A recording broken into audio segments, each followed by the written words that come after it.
দিৱসসমূহ সঁচাই বৰ আনন্দৰ এটা দিৱস অসমীয়া জাতিৰ কাৰণে।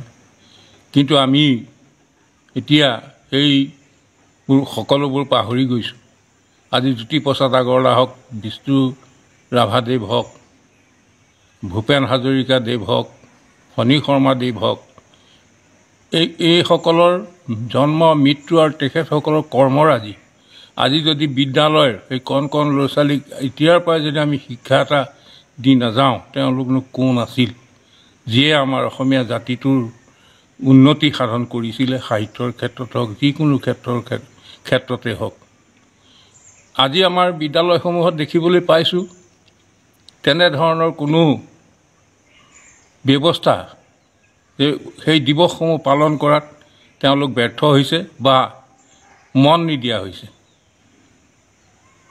তেওঁলোকে অন্ততঃ বিদ্যালয়সমূহৰ শিক্ষাগুৰুসকলে অন্ততঃ চিন্তা কৰাটো উচিত আছিল নিজৰ জাতিটোৰ উন্নতিৰ কাৰণে এই শিশুসকলক এতিয়াৰ পৰাই সেই মহান ব্যক্তিসকলৰ হৈ তেখেতসকলৰ মহান ব্যক্তিত্বক তেখেতসকলক জনোৱাটো আৰু তেখেতসকলৰ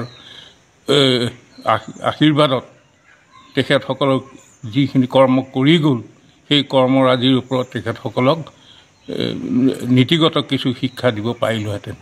আজি আমাৰ অসম আদৰ্শ বিদ্যালয় বৰপামেত ছাত্ৰ ছাত্ৰীসকলক জ্যোতিপ্ৰসাদ আগৰৱালাৰ বিষয়ে বক্তৃতা হিচাপে তেখেতসকলক কৰাইছোঁ, ক'বলৈ দিছোঁ আৰু সুন্দৰকৈ তেখেতসকলে 4 বছৰীয়া শিশুৰ পৰা ধৰি 8-9 বছৰীয়া 10 বছৰীয়া শিশুলৈকে সুন্দৰকৈ তেখেতসকলে কৈছে। ইয়াৰ উপৰি আমি জ্যোতিপ্ৰসাদ আগৰৱালাৰ কিছু কবিতা আবৃত্তি কৰিবলৈ দিছোঁ। নাচ গান গীতবিলাকৰ আমি নাচবিলাক আমি নচুৱাইছোঁ।